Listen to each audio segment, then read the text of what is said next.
Srimati Nirmala Sitharaman ji, tabled the Economic Survey 2018-19 in the Parliament a short while ago. The Economic Survey is a strategic blueprint which gives an insight into the state of the economy, and it sets the stage for the Union budget, which follows a day after. The survey contains new ideas and vision for the future. I welcome the Chief Economic Advisor, Dr. K.V. Subramanian, Sri Sanjeev Sanyal, Principal Economic Advisor, Srimati Susmita Dasgupta, Senior Economic Advisor, Srimati A. Srija, Advisor, Sri Rajiv Mishra, Advisor, Sri Arun Kumar Jha, Advisor, Sri Arun Kumar, Advisor, and Srimati Rajeshri Rai, Advisor. Today's press conference will be as follows. First of all, we'll have a photo up with the economic survey in hand, and then the CEA will make a PowerPoint presentation, and it will be followed by question-answer session. At this stage, I presume all of you have kept your mobile phones in the silent mode at least. So we'll have the photo up.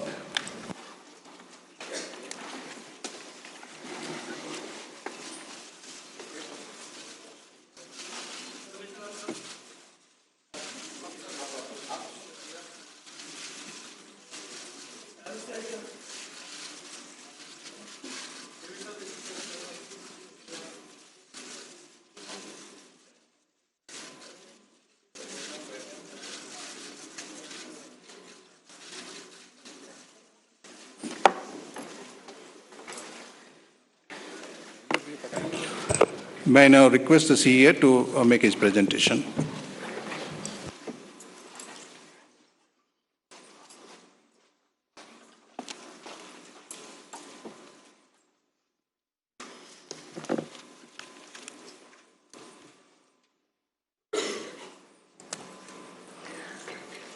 Good afternoon, everyone, and thank you very much for coming here to listen to the ideas from the Economic Survey 2018-19.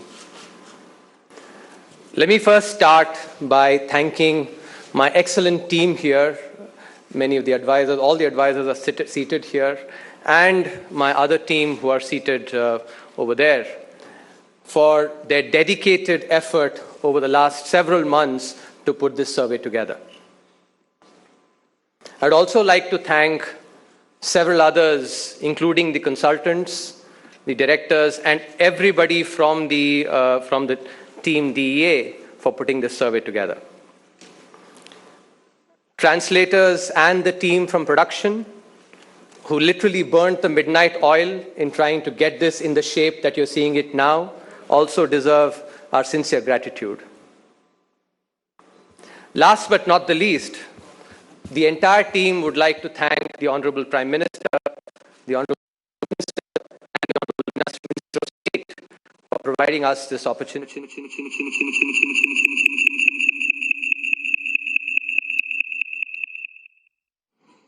Page of the survey. The blue color, the sky blue color, which is the color that is used for the survey, captures unfettered blue sky thinking, which is what we have indulged in trying to come up with the ideas for this economic survey. In an uncertain world in which we all work, there are three key elements that are critical for ensuring that policies really help in reaching the common person.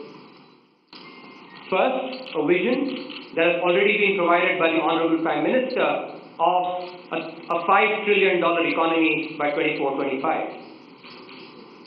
To achieve that vision, a strategic blueprint is necessary. That's the second element. And this year's economic survey, therefore, makes a concerted effort to try and provide that strategic blueprint for achieving the vision laid down by the Honorable Prime Minister. Third key element are tactical tools that are necessary to calibrate into this strategic blueprint. So the survey, especially Volume 1, lays out the strategic blueprint, and also talks about several of the tactical tools that are necessary to ensure that we calibrate continuously to achieving that vision. So the theme of the survey is captured by this vision, and that's why the central gear here is hashtag economy at 5 trillion. That's the vision that I just described, set by the Honorable Prime Minister. The survey talks about the blueprint for achieving this vision, and the key theme here is shifting gears through a virtuous cycle. As I'll just quickly describe, we have been growing at a good rate, but we now need to be shifting gears to grow at 8% continuously in a sustained manner. And that is what this strategic blueprint is about. This blueprint we intend to achieve by setting the economy on a virtuous cycle, with investment as the key driver of that virtuous cycle. The tactics that we're going to be focusing on, which several chapters in the volume 1 of the survey describe, are behavioral economics. As I will quickly describe, this is a key departure from traditional economic thinking. We're talking about legal reforms that are required to ensure that the ease of contracts is enhanced. We're going to talk about data as a public good, how that can enhance the ease of living of people, and how MSMEs can be unshackled to create jobs and productivity in the economy. So that's what this cover captures with the theme being shifting gears. All these gears are being shown in unison because they go together, and that's the theme that is captured in the cover. As before, we've actually kept the structure of 2 volumes. The first volume lays out the strategic blueprint. It has 11 chapters in it, and with the key intent being the blueprint for achieving the hashtag economy at 5 trillion. The theme, as I just mentioned, is shifting gears through a virtuous cycle with investment as the key driver. The tactics are behavioral economics, nourishing MSMEs, data as public good, legal reforms, and policy consistency. Volume 2 has been, in the way in which it has been presented in earlier years, with the first chapter providing the overview of the state of the economy. It will provide a ready reckoner for the existing status and the policies that have been employed in major sectors, and is supported by relevant data and tables. There are a couple of important additions that we've made to the presentation of the economic survey. And in this, we've been inspired by Gandhiji's talisman. Gandhiji said that think about that weakest person and how your policy can make a difference to his or her life. Therefore, we've tried to present the survey in a manner that can actually be accessed by the common person. And therefore, apart from the abstract that every chapter carries, there is also a chapter at a glance that the readers can look at to ensure that they get the gist of the chapter. There are videos that have been created, short 2-minute videos, to ensure that these supplement the abstract and the chapter at a glance. Those videos capture the key idea behind each chapter.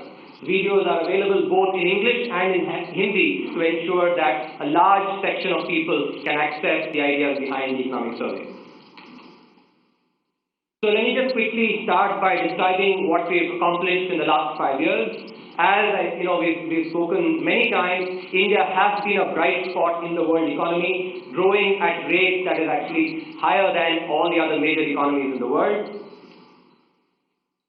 Over the last 5 years, the key achievements have been in creating pathways for trickle-down.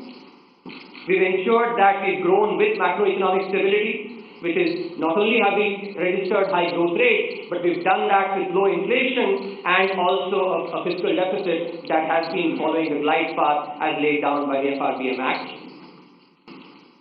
We've invested in infrastructure through village electrification, through national highways, and through the UDAN scheme.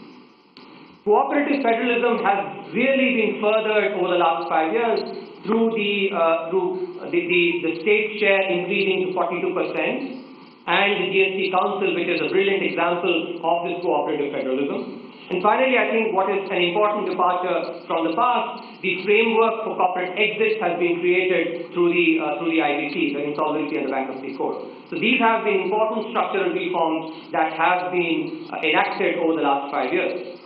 Therefore, the economy is now poised for takeoff, and that is what the first chapter in the survey is about, trying to provide that strategic blueprint for that takeoff that can happen.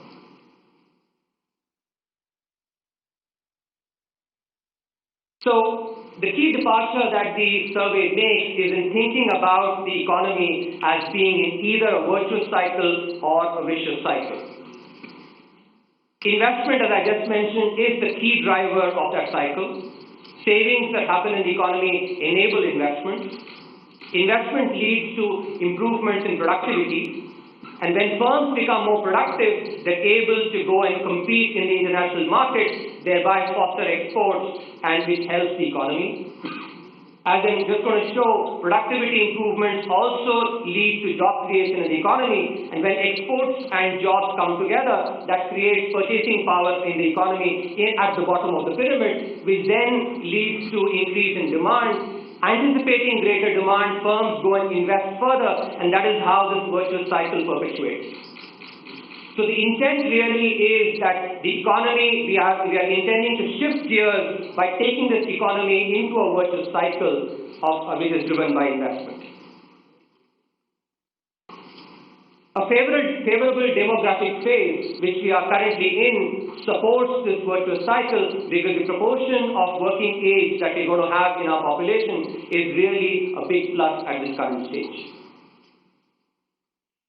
So this idea of viewing an economy in a virtuous cycle or a vicious cycle, we've arrived at this by carefully examining evidence from China and other East Asian economies that have registered high growth rates.